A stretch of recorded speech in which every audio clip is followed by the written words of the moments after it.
Order! Order! You are an incorrigible delinquent at times. Behave yourself, man!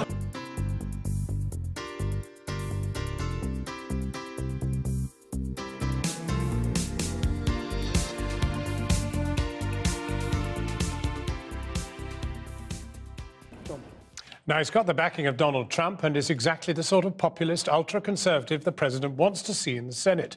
But can Roy Moore really win today's election in Alabama, especially when he has faced multiple historic allegations that he preyed on teenage girls? He denies the allegations. Kylie Morris is in Alabama for us. Kylie, can Roy Moore really win?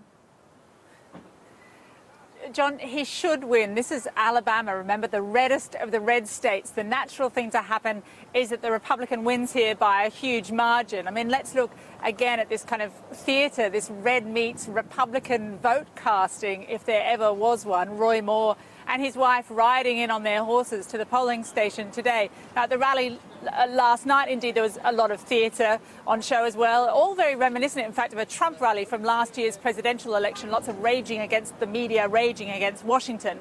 But this time there is a real chance that the candidate will be so damaged by allegations by women that he preyed on them as teenagers that he could perhaps lose. His supporters on camera last night were very eager to dismiss those. But if it is a close vote, there's no doubt that will be in part because some voters have chosen to believe the women over Judge Roy Moore. Who stands against Judge Roy Moore? Well, we've got the Washington establishment. We've got the lynch mob media. They are trying to destroy this man. And they attack him as few have ever been attacked. This is a spiritual battle we are in. There will be justice. Truth will prevail. Drain the swamp and make America great again. Step by the simulated swamp, and this might have been a Republican revival meeting. Although it was clear to folk here they'd have to destroy the party first, and Judge Roy Moore is just the man to do that. Mr. Moore, why won't you answer any questions, sir? What would you tell your accusers? But there's a problem. He's accused of preying on teenagers back in the 70s and 80s, one woman describing sexual contact when she was only 14. He's been accused of something that's come up out of nowhere, that none of us know anything about. So I have to go on what I do know, and I know his record. How have you made your peace with those allegations? Well, I'm going to tell you, my grandmother was married at 12. It was not uncommon during that era for people to be married from 14 up to 16 or 17 because they were actually considered all maids at that time.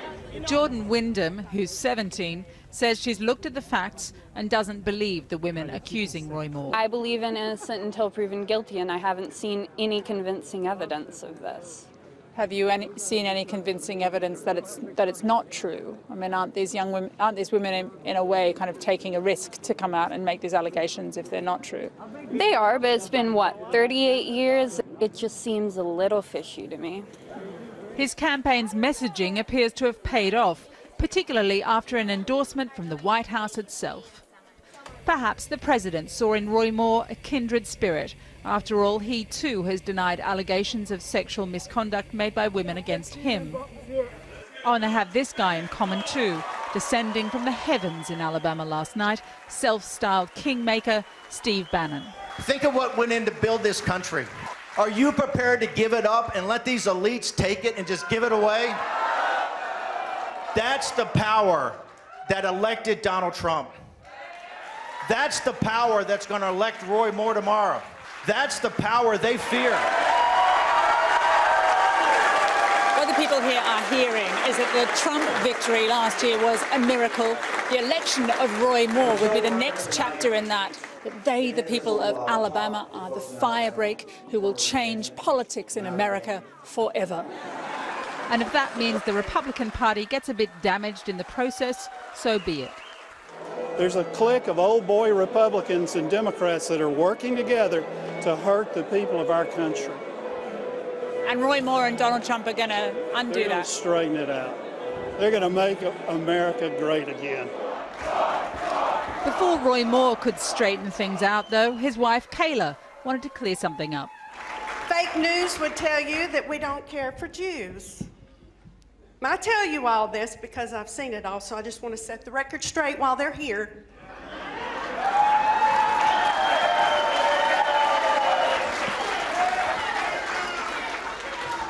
One of our attorneys is a Jew.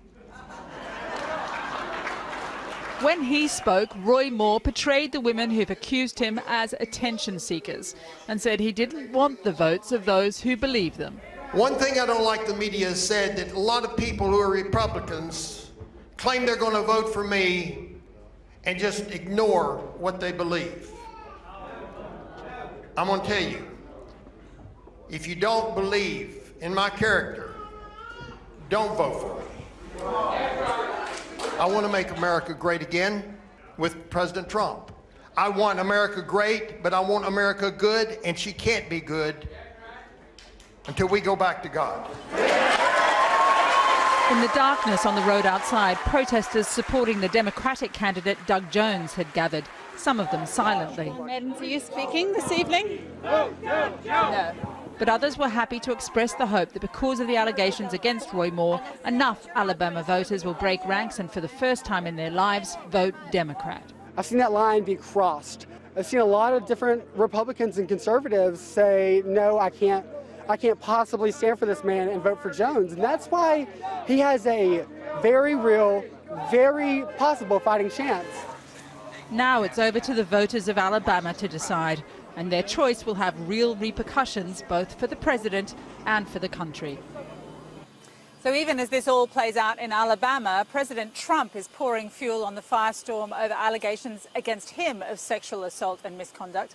He sent out a tweet probably best described as misogynistic in its attitude to the New York Democratic Senator Kirsten Gillibrand. Yesterday, she called on him to resign after 4 of his accusers restated their claims against him. Today, he's written a tweet. It reads, lightweight Senator Kirsten Gillibrand, a total flunky for Chuck Schumer and someone who would come to my office begging for campaign contributions not so long ago, and then in parentheses, and would do anything for them, is now in the ring fighting against Trump. And Senator Kirsten Gillibrand has now responded. Here's what she said. It was a sexist smear attempting to silence my voice. And I will not be silenced on this issue. Neither will the women who stood up to the president yesterday, and neither will the millions of women who have been marching since the Women's March to stand up against policies they do not agree with. Senator Kirsten Gillibrand. I'm joined now by Josh Moon, who's a columnist at the Alabama Political Reporter. Yet to vote as yet, but we'll get on to that. Josh, we were speaking to women who dressed up in the garb of The Handmaid's Tale last night at the protest. They were making the point that women are being silenced here. If Roy Moore wins, are they right? I don't know about silence necessarily, but I do think that's a part of it. I do believe that the accusers and the way they have been portrayed in the media by some of the conservative media and by a lot of the evangelical pastors around here in this state has become a hot topic here. And I believe it's a concern for a lot of women about the way they have been treated, and rightfully so. I think that it's just not been a very good look for this state, the way this has played out. I mean, what does it say to the rest of the United States about Alabama if Roy Moore wins? You don't want to concentrate. Well, no, it's fine. I mean, he's very Alabamian, isn't he? I mean, he does represent. You know, he's a larger-than-life character. He's very strong on the idea that you should stand up for what you believe in. He's a God-fearing man, as he stated a number of times on stage last night. Yeah, it's you know, he rode his horse to the polls today, and so you know, he's a. I don't know if he's indicative of us, but he's indicative of this image that I think a lot of people outside of Alabama like the way they think of us here. And so I think that just kind of reinforces a lot of that image if he does win. There is a kind of synchronicity, though, isn't there, in his politics, or at least the way in which his politics is being represented, and the project of the president and Donald Trump. I mean, we saw Steve Bannon there last night. Right. There is a broader message being broadcast from here, even if it's not of Roy Moore's making. Yeah, I think that's true, too. I think that there is an alignment there between their thinking, and a lot of it is a repression of anything kind of different. anything that they don't see as white, Christian, and male, it gets kind of repressed in that sort of politics that they tend to push now. And, you know, that hadn't typically been the politics of Donald Trump previously, but it is now, since I guess he gets a lot of Twitter followers out of this. But for Roy Moore, this has always been his brand. This has been him from the beginning of this thing, and he's always been on an island kind of by himself. I mean, the Democratic candidate was being mentioned quite a lot by people to us last night, saying their main problem with Doug Jones is that they're not convinced that he would do anything to diminish abortion rights, and that's the thing they're most concerned about. They want someone to go to Washington and to undo Roe versus Wade. Right. I mean, that does seem to be a critical issue. Yeah, that's really, at this point, the only issue.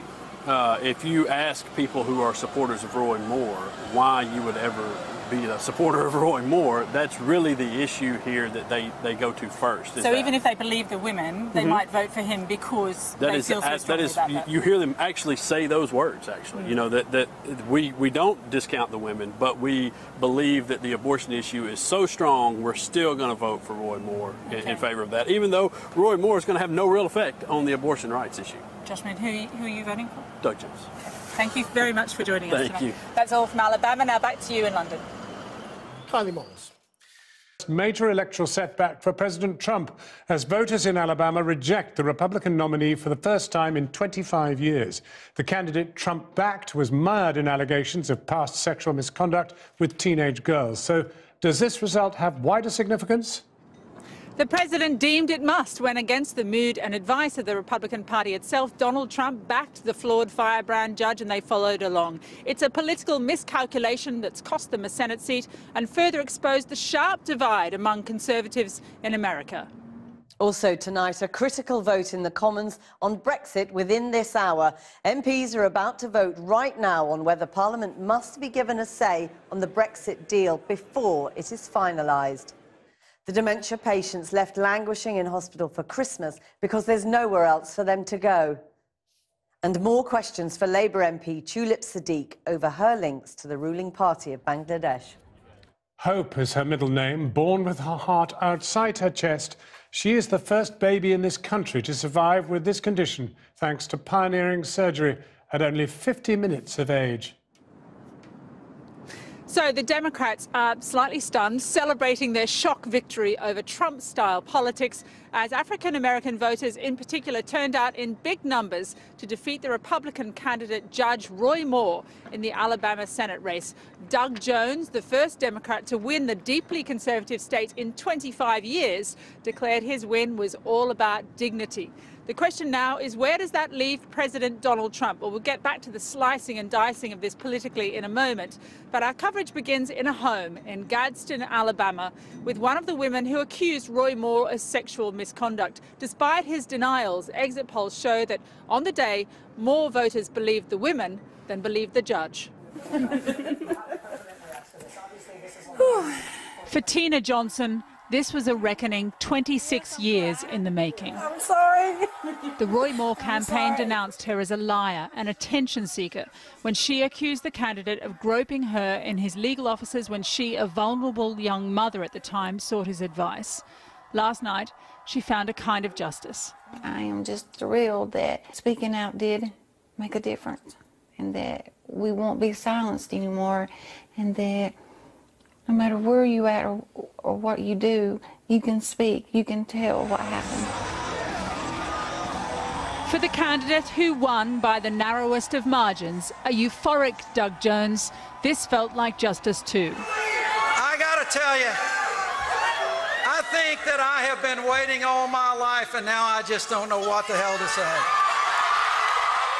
He was lifted on the shoulders of conservative women who stayed home rather than vote, by young people who turned out in force, and overall, overwhelmingly, by African Americans. I feel like tonight means that America can be inspired now. The celebrations make her hard to hear, but Zarina Shaheed went on to say for so long righteousness felt like it was losing, but it won tonight. The Roy Moore after-party was more a prayerful experience. The Republican candidate unable to accept that no means no, He's still pledging to demand a recount, even though the race wasn't close enough to qualify for that. I really want to thank you for coming tonight and realize when the vote is this close that it's not over. But don't think for a moment that establishment Republicans shared in Roy Moore's gloom. Just to show how crazy politics are in the US at the moment, this was the reaction of a senior Republican senator to the news the Democrat had won in the reddest of red states. I'm sorry, I know that I'm supposed to only cheer for people on my side of the aisle, but I thought the people of Alabama did a great thing for our country last night. The president, a short time ago, couldn't bring himself to agree. A lot of Republicans feel differently. They're very happy with the way it turned out. But I would have, as the leader of the party, I would have liked to have had the seat. I want to endorse the people that are running. But he backed the wrong horse twice. Before Roy Moore rode into town, the president swerved first toward another candidate who Moore defeated at the primary before he went on to lose the Senate seat anyway. Oh, and Steve Bannon was on the losing team too. Nobody can come down here and tell folks in Alabama what to do. Red meat Republicans are calling for his head. Steve Bannon posing as some kind of above it all, above the establishment. He's more establishment than anyone, except he's a phony about it. And to see him on the stage with the big American flag behind him, he looked like some disheveled drunk that wanted in off the street. To have him become the face of politics, or to have a major voice in politics, I think is wrong.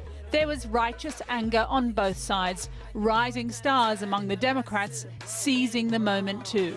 I think this was an election about what we feel and our values and what we care about. And I think President Trump is wrong. He is a bully, and he's been attacking different people across this country since he's been president. And since the Women's March, women have stood up, have fought hard, have spoken out about their beliefs, and they've not stopped. And so I think that is a testament to this election. And because of it, I have hope for this country. Roy Moore liked to trade in symbols, like the Ten Commandments statue he illegally installed in the Alabama Supreme Court. Now he's a symbol, too, of the populist gamble of the Republican Party and their president, and the high cost of its failure. So I'm joined now by Bree Payton, who's a staff writer for the conservative outlet The Federalist, and Mindy Finn from a non-partisan group called Stand Up Republic. Mindy Finn, your group bought ads as part of the Alabama campaign. What were your ads telling voters to do? Did they work? Well, we feel really good about the impact of our ads. You know, I came from the Republican conservative side of the aisle. I'm an independent now, and we're really concerned about the direction of the Republican Party. Candidates that are the populist, nationalist kind of branding of the party. And so we thought Roy Moore's lack of decency, his lawlessness, his bigotry needed to be rejected at the ballot box. And we targeted Republican and Republican-leaning independent women in particular, as well as men in the urban areas, and told them not to support Roy Moore for those reasons. We know a lot of conservative women, in fact, chose not to vote. Is that the kind of data that you're getting to? Yeah, it looks like perhaps hundreds of thousands of Republicans who could have otherwise turned out did not. Some of them voted for Jones, some of them a few did a write-in candidate, but many didn't choose to turn out. I mean, I think it's unfortunate. We want people to feel they can turn out and vote for candidates they can be proud of, but sometimes not voting is a way of voting. It's sending a message about what you will or will not accept. Bree Payton, did President Trump just back the wrong candidate in this race? Yeah, I think the real reason why we're standing here today and why Doug Jones is going to be the next senator, and the reason why Roy Moore was a candidate at all running against him, is because Mitch McConnell decided to get involved in the primaries over the summer. Why would Mitch McConnell not get involved in the primaries? I mean, he's a very senior figure within the Republican Party. It's his right. He represents the establishment. I mean, perhaps the problem is that Donald Trump chose so publicly to disagree with him and backed Roy Moore. Well, I mean, that's not really exactly what happened, right? He went along with Mitch McConnell to back Luther Strange, and then when he was no longer a contender, then he decided to back Roy Moore. And I think, you know, just all of the involvement that Mitch McConnell did in that primary season and in the runoff, and all of his meddling, I think really worked as a toxic in that race. And I think that the reason why Roy Moore won is because of his involvement, just because he decided to dump millions of dollars in AstroTurf, his support for Luther Strange, you know, and then that didn't end up working out, and then they ended up pushing a very flawed candidate with a lot of ethical and character issues, as you pointed out. Yeah. But there was, at a moment, there was a time when Donald Trump chose to endorse Roy Moore. He didn't have to endorse Roy Moore. He could have stayed out of this, but he did. Yeah, well, I mean, he endorsed him before a lot of these allegations that came out. I mean, certainly there were character issues and policy issues. He was campaigning for him last weekend. I mean, all of these allegations were known then. Yes, right. Yeah, Donald Trump did back a Republican candidate in order to secure this seat. And I think, you know, the reason why a lot of people, I mean, okay, let's be frank. A ham sandwich could have beaten Doug Jones if there was an R next to his name. This is a state that's very deeply Democratic. And the reason why Roy Moore lost is because of a lot of the allegations and gross behavior that he allegedly behaved in 30 years ago. And that's what we're talking about today. But I'm saying that the reason why he was a contender at all and the reason why he was fighting against Doug Jones is because Mitch McConnell decided to get involved over the summer. And I think it's very clear that this sends a message to Washington and to the Republican establishment that, listen, your meddling and your involvement and your policies are not what the base wants at this point in time. What does it mean for next year when it comes to fielding new Republican candidates? I mean, there are some pretty big choices to be made now, aren't there? Do you go with a kind of a grassroots candidate, someone who is more along the Trump and Bannon line, or do you stick with an establishment? Look, I think here's the problem for Republicans. There's a fight for the heart and soul of the Republican Party. That's not so much happening last night in a general election. That happens during the primary. And what we're seeing, we saw in Alabama, and what could happen in other states, is that the candidate who wins the primary, who is in a populist, nativist kind of mold, who's a culture warrior in the mold of Donald Trump, could win the primary. They very well may win primaries, but the problem is they're not electable in a general election. I mean, this was an election, the Alabama special election, that never needed to happen. It never needed to happen because Donald Trump selected Jeff Sessions as Attorney General, which opened up the seat. And he did so thinking that, of course, this would be in the Republican category. Of course, Republicans could win this seat. And look what happened. They didn't. And while it had character issues, it was also repudiation of Donald Trump. His approval has gone down wildly nationally. Over time, it's gone down steadily, and Alabama is not immune to that. I mean, he's still pretty popular in Alabama, but it's gone down presumably there as well. we'll have to look to next year to see whether or not how damaging perhaps this decision was. But thank you for now for joining us. Thank you. And Mindy Finn, back to you in London. Kylie Morris in Washington.